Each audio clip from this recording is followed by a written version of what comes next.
Hello everyone, Shahed Mom Kitchen থেকে আপনাদের জানাচ্ছি স্বাগতম। আসসালামু আলাইকুম। আজকে বানাবো ব্রাহ্মণবাড়ির ঐতিহ্যবাহী জাতীয় ফল কাঁঠাল, সেই কাঁঠাল বিচির ভর্তা। আমি চুলা থেকে একটা কড়াই বসে দিয়েছি, চুলাটা অন করলাম এবং আমি কাঁঠাল বিচিগুলো ঢেলে দিলাম। কাঁঠাল বিচিগুলো আমি ভালোভাবে ভেজে নিব। এখন আমি কাঁঠাল বিচিগুলো ভালোভাবে নেড়ে চেড়ে ভেজে নিচ্ছি।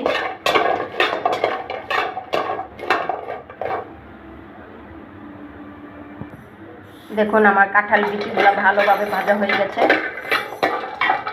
এখন আমি এগুলা খোসা ছাড়িয়ে নিব। দেখুন আমি কাঁঠাল বিচি সবগুলা খোসা ছাড়িয়ে নিয়েছি।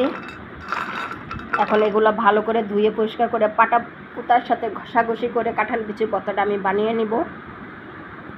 কাঁঠাল বিচিটা ধুয়ে ভালো করে পরিষ্কার করে নিয়েছি, হালকা একটু পানি দিয়ে দিয়েছি। পাটাটা ভালোভাবে ধুয়ে পরিষ্কার করে নিয়েছি। এখন মরিচটা বেটে নিব।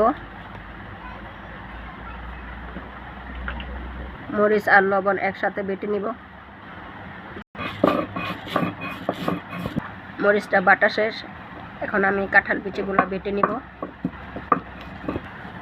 কাঁঠাল বিচিগুলা বাটা শেষ। এখন রসুন আর পেঁয়াজ একসাথে বেটে নিব।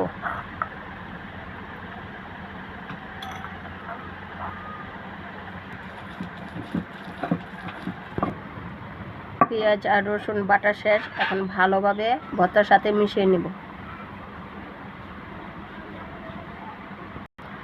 ভালো করে হাত দিয়ে ভর্তাটা মিশিয়ে নিচ্ছি। হয়ে গেল ব্রাহ্মণবাড়িয়ার ঐতিহ্যবাহী কাঁঠাল বিচির ভর্তা।